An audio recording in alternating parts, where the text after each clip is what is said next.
Je voudrais peut-être porter à votre connaissance que le service national est désormais opérationnel dans la province du Kasaï central.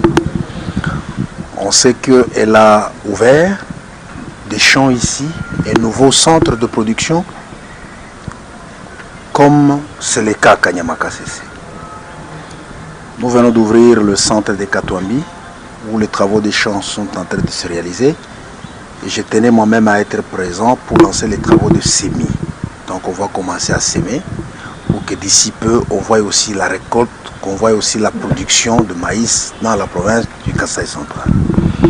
Deuxièmement, nous avons des bâtisseurs qui sont déployés ici, qui ont fini il y a quelque temps à Kanyamaka CC, qui ont parachevé leur formation et qui sont déployés ici pour les travaux de construction. Ils ont été formés à la maçonnerie, ils ont été formés à plusieurs métiers. Ils construisent des écoles dans cette province. Une partie s'occupe des travaux agricoles, bien sûr. Et troisièmement, vous savez qu'à Kanyamaka CC, on a fait une très bonne production qui ne va pas seulement profiter à la population de la province du Olomami, mais qui est destinée aux grands centres de consommation. Vous allez voir, il y a des cargaisons entières de maïs venant de Kanyamaka CC qui sont destinés à la population de la province du Kasaï central. Et avec l'arrivée du général de service national ici à Kananga, au moment où il y a la pénurie de maïs dans ma province, alors j'avais lancé l'appel à toute la population de s'apaiser parce qu'il y avait une hausse des prix des maïs sur le marché. Alors avec sa présence, avec ce qu'il vient de donner comme assurance, dans peu de jours, toute la population s'est... Voici à quoi ressemblent quelques écoles à Kananga dans le Kasaï central. Un bâtiment qui tient à peine debout, une autre partie faite en paille, pas de banc. C'est ici où l'expression s'asseoir à même le sol prend tout son sens. Mais dans 2 mois, une école pareille va céder la place à ce type d'établissement scolaire. Des bâtiments construits en matériaux durables. Situé dans la commune urbano-rurale d'Onganza, l'ouvrage est une réalisation des bâtisseurs du service national. Issus pour la plupart de la première vague des Kuluna transférés à Kanyamaka CC, ces bannis d'hier sont devenus une fierté pour toute une province, toute une nation. Les bâtisseurs sont en train d'accompagner les chefs de l'État dans la gratuité d'enseignement. Parce que les travaux sont en train d'évoluer normalement comme prévu. C'est pour ça que je suis en train de féliciter le général Kassongo. À Kananga, il n'y a pas que Nganza qui bénéficie de l'expertise de ces ex-délinquants. Il y a aussi Kanyuka. Ici, une autre école est en construction. Au regard des avancées, le commandant du service national se veut confiant. Pour le général-major Jean-Pierre Kassongo-Kabouik, conformément aux instructions du chef de l'État, les enfants de cette partie du pays pourront, dès cette année scolaire, étudier dans de bonnes conditions. Dans les 2 mois qui arrivent, vous allez trouver des écoles qui sont prêtes à accueillir les enfants pour l'année scolaire 2022-2023. Ces écoles vont comprendre 12 salles de classe, un bloc sanitaire, un bureau de directeur, une salle de prof, un terrain de basket pour ne citer que cela. Ils seront équipés des bancs et tableaux made in Kanyamaka CC, c'est-à-dire fabriqués par les bâtisseurs.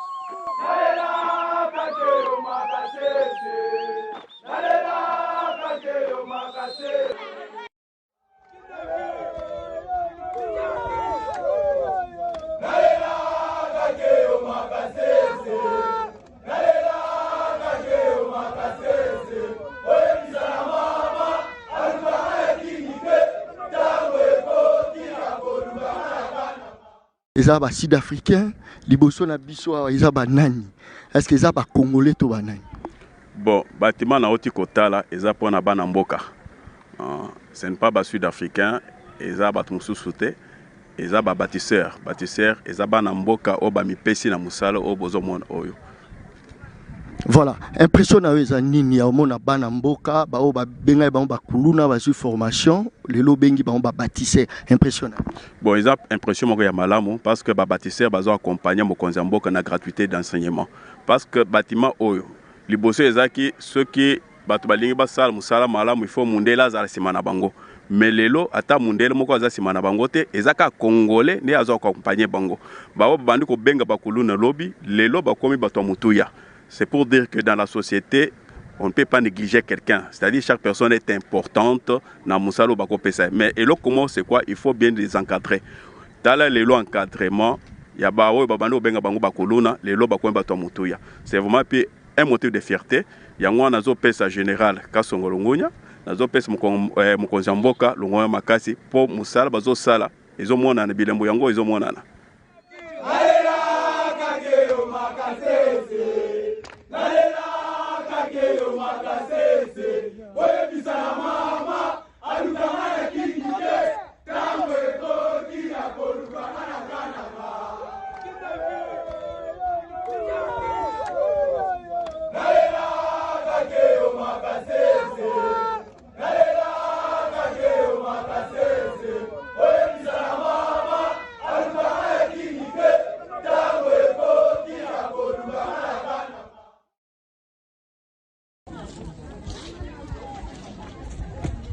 Tozali awa général Kasongo Kabui qui na gouverneur ya Kasai Central mona Kongo mbote. Mbote ndeko John. Voilà, tomoni yo awa na Kasai Central mais quand on ko synthétiser bokiti na yo awa na gouverneur eza ponani. Bokiti awa spécialement tozana site ya Kanyuka eza poto booster ba travaux ya construction école. Omoni sima tozo sala eza école. Ba bâtisseur à service national. Oyo bino banda ko benga bakuluna. Tozo benga bango lelo ba bâtisseur. Bango moto bazo sala ba école oyo na esengo. Mais présence nanga na Kasai Central et c'est limité kaka na visite ou bien ko booster ba travaux ya chantier école te. Tozana bilanga tozo sala. Tolingi pe na Kasai Central to banda ko produire biloko akolia. Ndi yango tozo sala. Donc ndenge nazo yebisa yo awa année prochaine tokoya na yo poto buka. Mais na yepe parce que moni quelque part service national ils ont fonctionné na kanya makase c'est to produire belé yo zaki kuna monaki mais masangu wana ezaka bana kanya makase c'est obie bana ya province ya Katanga bakole yango to mimi pendambo okomona ngo lobi bana ope balia donc to ye na cadre wana bilanga construire ba école comme ma biloko akolia parce que crise eza makasi mais pe toye kotala site ya Katwambi parce que tolingi année prochaine objectif na biso il faut Katwambi ezala na makasi neti kaka kanya makasi to banda omema bana ko ta ba province na ba province baya awa na centre ekozala pe centre ya formation na Katwambi na awa na Kananga donc moni nyonso wana nde toye totala to bongisa na mokonzi ya province to sepeli mingi parce que aza prêt à accompagner biso ko soutenir biso John soki otali malamu. C'est la première fois où mon anga commandant service national a un chantier avec un gouverneur, avec une autorité politico-administrative. Place nous autres qui n'ont pas qui sauter, mais il y a un moni qui est vraiment bandaka na comme le binon tein. Général ya kanano. Avant même naya appuyer biso mingi. Après ça qui biso engin na ferme, engin awa, après si biso ba terrain na Petignos. Au moni autorité aboye, il faut bien opé soutenir. C'est pour la première fois que mon inga na chantier avec une autorité politico-administrative. Donc, encourager Bisso, Bisso peut photo accompagner. C'est pour le bien de la population. Il y a Bisso, Bandeko Congolais, Bandeko Congolais. Voilà. Comment la qualité à bâtiment ou mingi ezaki au ka ba chinois de babanda osunga biso na main-d'œuvre mais les lois ça ba bâtisseur c'est-à-dire bana ya Congo. Est-ce que ekoiko créer lo iki kité? Iki ndengeni. Iki ndengeni. Biso to sala pona mboka na biso. Wana nde esprit mabe ya kokanisa ke loko nyonso malamu po esalema il faut ka mundele azala. Faut ka sud africain, faut chinois te bao baza bana mboka to former bango na kanyama kasese. Omoni makambo bazo sala. Ba ingénieur na biso. Ozomona des jeunes ingénieurs. Ya papa te ya mikolo te ba jeune ingénieur. Ba encadrer bango ko banda kasese. Ti na chantier bazo accompagner bango pe ozomona bilemo. John nano moni eloko te. Yo zonga dans 2 mois nde okomona ba réalisation. Tolingi koloba mingi te. Biso tokoloba kaka mokolo oyo tokoya ko inaugurer ba école oyo. Eloko komona okondima te keza bana oyo ba bâtisseur ya Kinshasa ya service national moto basali ba chantier oyo. Donc chinois azate, sud-africain azate, américain azate. Holanda ki bana na kanya makase se bazoloba. Ça ne sert plus à rien ko kende koluka ba chinois ba américain o basala balabala boyena boy biso moko toza. ba bâtisseur baza prêt pour basala misala oyo. Et voilà. Merci.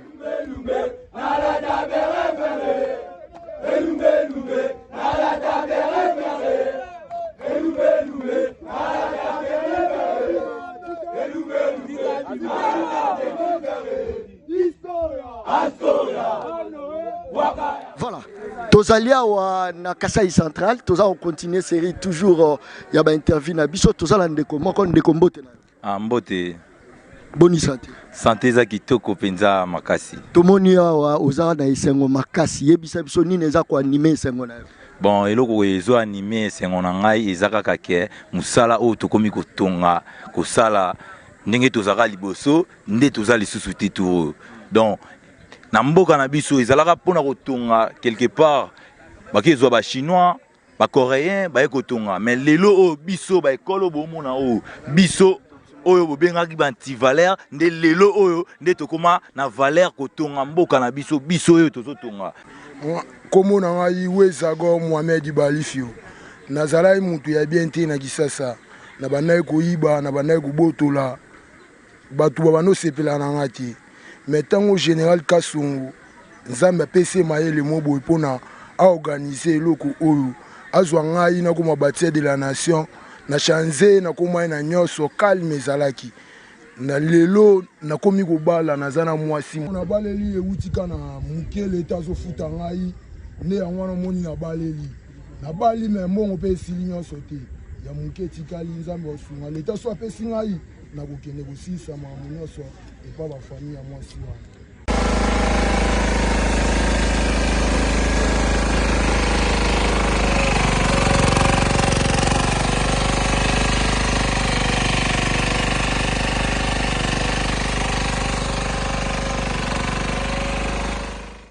Bandeko la ngai awa tozala kati ya Kananga na commune ya Kananga na quartier Asda awa tozali bandeko la ngai pendant que ba prokuluna bato ba soutenaka ba kuluna bazali ko combattre vision ya général major Kasongo Kabwik pendant que ba prokuluna bazala posa balongolaka ba kuluna à partir ya ville province de Kinshasa po ba ya Kanyama KCC na kati avion climatisé ya CAA pendant que ba prokuluna bazana posa ke ba futaka ba kuluna baza ko kata batu c'est-à-dire ba que les formation na États-Unis le général major Kasongo Kabwik azana kati ya Kananga ba uti ko kutana na gouverneur de la ville Sikasiko awa bandeko boza komona même ba image awa na kati ya Kananga c'est vrai masango eza komona na te masango rareté ya masango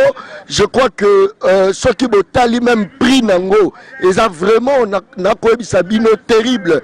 Alors, service national, discipline au général-major Kasongo Kabwik, à côté ça qui est pas bateau, benga ki ba kuluna, lelo ba komi ba bâtisseur et botimbouma, ba masango ezako kota awa na kati ya Kananga awa, bandeko na ngai, voilà pourquoi tozali awa pona eloko wana bandeko na ngai. Naza koyebisa bino le général-major Kasongo Kabwik travaille vraiment énormément, toza kutu na bandeko msusu ndeko yaka s'il vous plaît, boni ndeko. Te ngolo nzambe mokonzi.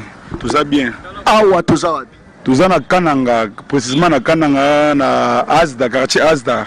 Desika tozali na yo. Te message na ngeza li to sepele mingi na mokonzi ya mboka.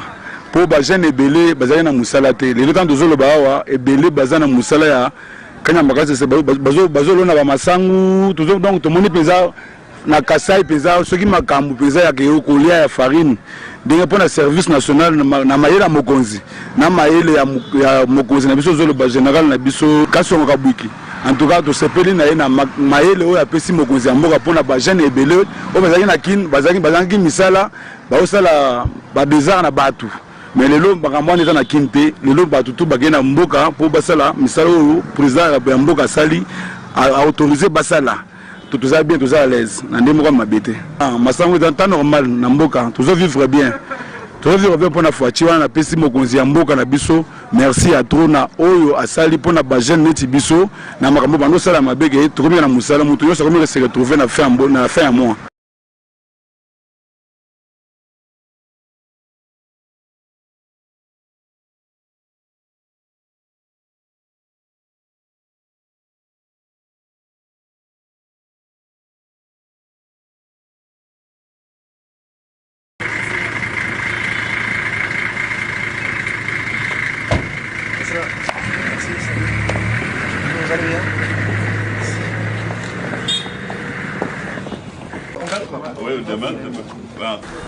voudrais peut-être porter à votre connaissance que le service national est désormais opérationnel dans la province du Kasaï central. On sait qu'elle a ouvert des champs ici, un nouveau centre de production, comme c'est le cas à Kanyamaka CC. Nous venons d'ouvrir le centre de Katwambi, où les travaux des champs sont en train de se réaliser. Et je tenais moi-même à être présent pour lancer les travaux de semis.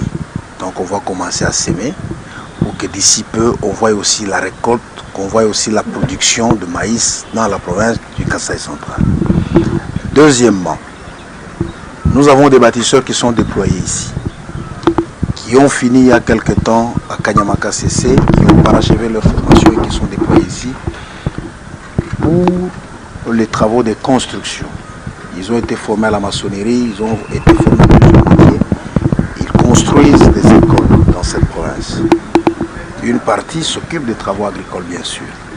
Et troisièmement, vous savez qu'à Kanyamaka CC, on a fait une très bonne production qui ne va pas seulement profiter à la population de la province du Olomami, mais qui est destinée aux grands centres de consommation.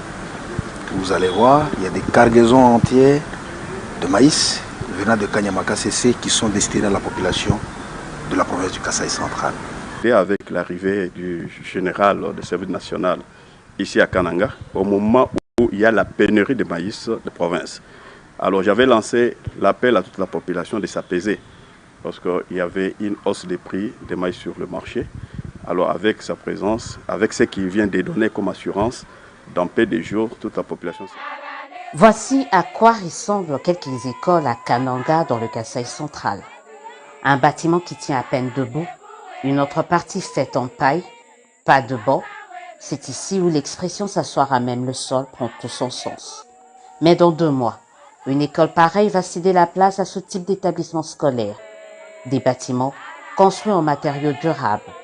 Situé dans la commune urbano-rurale d'Onganza, l'ouvrage est une réalisation des bâtisseurs du service national.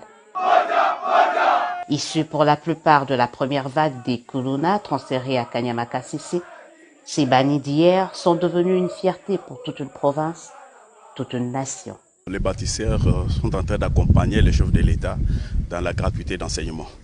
Parce que les travaux sont en train d'évoluer normalement comme prévu. C'est comme ça que je suis en train de féliciter le général Kassongo.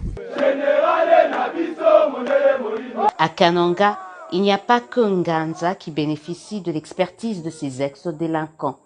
Il y a aussi Kanyuka. Ici, une autre école est en construction. Au regard des avancées, le commandant du service national se veut confiant. Pour le général-major Jean-Pierre Kassongo-Kabouik, conformément aux instructions du chef de l'État, les enfants de cette partie du pays pourront, dès cette année scolaire, étudier dans de bonnes conditions. Dans les 2 mois qui arrivent, vous allez trouver des écoles qui sont prêtes à accueillir les enfants pour l'année scolaire 2022-2023. Ces écoles vont comprendre 12 salles de classe, un bloc sanitaire, un bureau de directeur, une salle de prof, un terrain de basket pour ne citer que cela. Ils seront équipés des bancs et tableaux made in Kanyamaka CC, c'est-à-dire fabriqués par les bâtisseurs.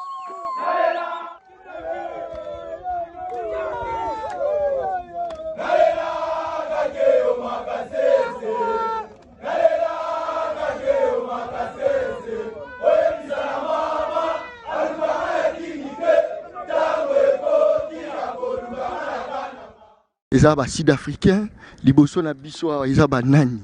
Est-ce que eza ba congolais to ba nani? Bon, bâtiment na oti kotala eza pona bana mboka. Ce n'est pas ba sud-africain, eza ba tumususu te, eza ba bâtisseur, eza bana mboka o ba mipesi na musala o bozo mona oyo. Voilà, impression na eza nini ya mona bana mboka ba o ba benga ba kuluna ba su formation, lelo bengi ba bâtisseur, impression. Bon, ils ont impression moko ya malamu parce que ba bâtisseur bazo accompagner mokonzi mboka na gratuité d'enseignement parce que bâtiment oyo liboso ezaki ceux qui bato balingi basala musala malamu il faut mundela za simana bango mais lelo ata mundele moko aza simana bango te ezaka congolais ne azo accompagner bango ba bandi ko benga ba kuluna lobby lelo ba komi bato mutuya. C'est pour dire que dans la société, on ne peut pas négliger quelqu'un. C'est-à-dire chaque personne est importante dans Moussalo Bako Pesa. Mais et comment c'est quoi? Il faut bien les encadrer.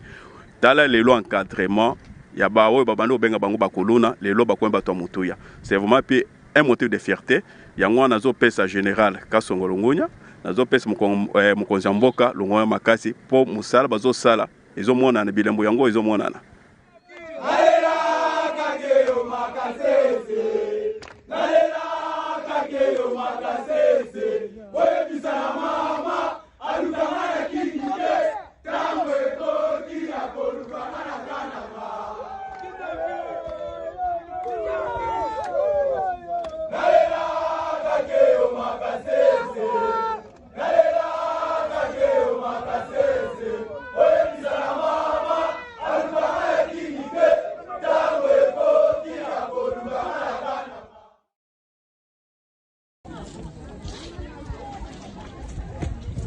tozali awa na général Kasongo Kabui qui na gouverneur ya Kasai Central mona Kongo mbote ndeko John. Voilà, tomoni yo awa na Kasai Central mais kana ko synthétiser bokiti na yo awa na gouverneur eza ponani. Bokiti awa spécialement tozana site ya Kanyoka eza poto booster ba travaux ya construction école. Au moni sima tozo sala eza école. Ba bâtisseur à service national. Oyo bino banda ko benga bakuluna. Tozo benga bango lelo ba bâtisseur. Bango moto bazo sala école oyo na esengo. Mais présence nanga na Kasai Central et c'est limité kaka na visite ou bien ko booster ba travaux ya chantier école te. Tozana bilanga tozo sala. Tolingi pe na Kasai Central to banda ko produire biloko ya kolia. Ndi yango tozo sala. Donc ndenge nazo yebisa yo awa année prochaine tokoya na yo potobuka. Mais na yepe parce que moni quelque part service à soirée ont fonctionné na kanya makase c'est to produire belé yo zaki kuna monaki. Mais masangu ona ezaka ka bana ya kanya makase c'est obie bana ya province ya Katanga bakole yango. To mimi pe ndambo okomona ngo lobby. Bana ope balia. Donc toye na cadre wana bilanga construire ba école comme ma biloko kolia parce que crise eza makasi mais pe toye kotala site ya Katwambi parce que tolingi année prochaine objectif na biso il faut Katwambi ezala na makasi neti kaka kanya makasi to banda omema bana kota ba province na ba province ba ya awa na centre ekozala pe centre ya formation na Katwambi na awa na Kananga donc moni nyonso wana nde toye totala to bongisa na mokonzi ya province to sepeli mingi parce que aza prêt à accompagner biso ko soutenir biso John soko tali malamu. C'est la première fois où mon anga commandant service national a un chantier avec un gouverneur, avec une autorité politico-administrative. Place nous sommes qui n'a pas bisoté, mais il y a un moni qui est vraiment bandaka na comme le binon té. Général ya kanano. Avant même na ya appuyer biso mingi. Après ça qui biso engin na ferme, engin awa, après si biso ba terrain na pétignos. Au moni autorité aboye, il faut bien opé bo soutenir. C'est pour la première fois que mon nga na chantier avec une autorité politico-administrative. Donc, à encourager Bisso, Bisso peut photo accompagner. C'est pour le bien de la population. Il y a Bisso, Bandeko Congolais, Bandeko Congolais. Voilà. Comment la qualité à bâtiment ou mingi ezaki au ka ba chinois de babanda osunga biso na main-d'œuvre mais les lois ça ba bâtisseur c'est-à-dire bana ya Congo. Est-ce que ekoiko créer lo iki te? Iki na ndengeni. Iki na ndengeni. Biso tozo sala pona mboka na biso. Wana nde esprit mabe ya kokanisa ke loko nyonso malamu po esalema il faut ka mundele azala. Faut ka sud africain, faut chinois te bao baza bana mboka to former bango na kanyama kasese. Omoni makambo bazo sala. Ba ingénieur na biso. Ozomona des jeunes ingénieurs. Ya papa te ya mikolo te ba jeune ingénieur. Ba encadrer bango ko banda kasese. Ti na chantier bazo accompagner bango pe ozomona bilemo. John nano moni eloko te. Yo zonga wa dans 2 mois nde okomona. Okomona ba réalisation. Tolingi koloba mingi te. Biso tokoloba kaka mokolo oyo tokoya ko inaugurer ba école oyo. Eloko komona okondimate keza bana oyo ba bâtisseur ya Kinshasa ya service national moto basali ba chantier oyo. Donc chinois azate, sud-africain azate, américain azate. Hollanda ki bana na kanya makase se bazoloba. Ça ne sert plus à rien ko kende koluka ba chinois ba américain o basala balabala boyena boy biso moko toza. Ba bâtisseur baza après pour basala misala oyo. Et voilà. Merci.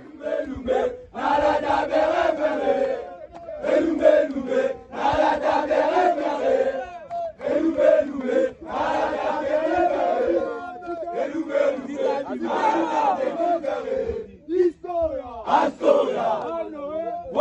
Voilà. Tozalia wa na Kasai Central, toza on continue série toujours ya ba interview na biso tozala ndeko moko ndeko mbote na. Mbote. Boni santé. Santé za kitoko penza makasi. Tomoni wa oza na isengo makasi yebisa biso nini eza ko animer isengo na yo. Bon, eloko ezo animer isengo na ngai ezaka kake musala o tokomi kotonga kosala ndenge tozaka liboso nde tozali lisusu te tour.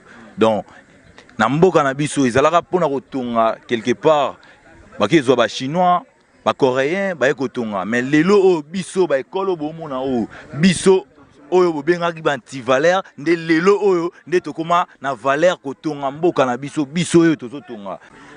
Komo na ngai Wezago Mohamed Balifio nazalai mutu ya bien te na Kisasa na bandai koyiba na bandai kobotola batu babano sepela na ngati mais tango général Kasongo nzambe apesi mayele mobo epona a organiser eloko oyo azwa ngai na koma bâtir de la nation na chanze na koma na nyoso calme ezalaki na lelo na komi kobala nazana mwasi na baleli eutika na mukele tazo futa ngai ne yango na moni na baleli na bali me mbongo pe esili nyoso te ya muke tikali nzambe osunga leta so apesi ngai na kokende kosisa makambo nyonso epa bafamille ya mwasi wana.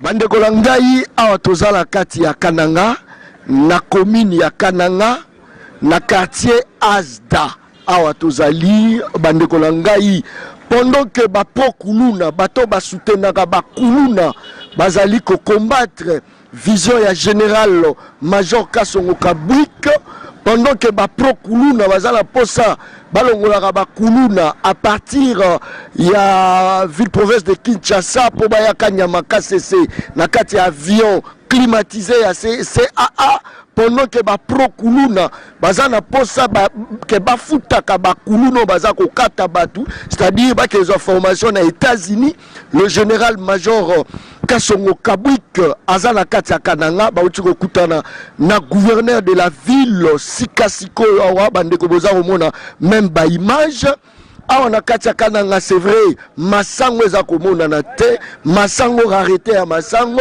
je crois que ceux qui botali même prix nango eza vraiment na koebisa bino terrible. Alors, service national, discipline au général-major Kasongo Kabwik, à kotisa ke pa bato babenga maki ba kuluna, lelo bakomi ba bâtisseur et botimbouma. Ba masango eza kokota awa na kati ya Kananga awa, bandeko na ngai, voilà pourquoi tozali awa pona eloko wana bandeko na ngai. Naza koyebisa bino le général-major Kasongo Kabwik travaille vraiment énormément, toza kutu na bandeko mususu ndeko yaka s'il vous plaît, boni ndeko. Te ngolo nzambe mokonzi. Tout ça bien. Awa toza wapi? Toza na Kananga, précisément na Kananga na Azda, quartier Azda. Desika tozali na yo. Te message na ngeza li to sepele mingi na mokonzi ya mboka. Po ba jeune ebele bazali na musala te. Le temps tozolo ba awa ebele bazana musala ya kanya makase se bazolo na ba masangu, tozo donc to moni penza na Kasai peza soki makambu peza ya ke kolia ya farine ndenge pona service national na mayele mokonzi na mayele ya mokonzi na biso zolo ba général na biso Kasongo Kabwiki en tout cas to sepeli na ye na mayele oyo apesi mokonzi ya mboka pona ba jeune ebele o bazaki na kin bazaki misala ba osala ba bizarre na batu mais lelo makambo eza na kinte lelo batu tu bagena mboka po basala misala oyo président ya mboka sali a autorisé basala tout ça bien, tout ça à l'aise. On est mabete. Masango est en temps normal, namboka. Tout ça vivre bien. Tout ça vivre bien pour la fois. Tu vois, on a pesi mokonzi amboka na biso. Merci à trop na oyo asali pour na bajen neti biso. Na makambo bando sala mabege. Tout comme na musala, mutu yo sa comme se retrouver na fin à moi. Mukonzi Prod.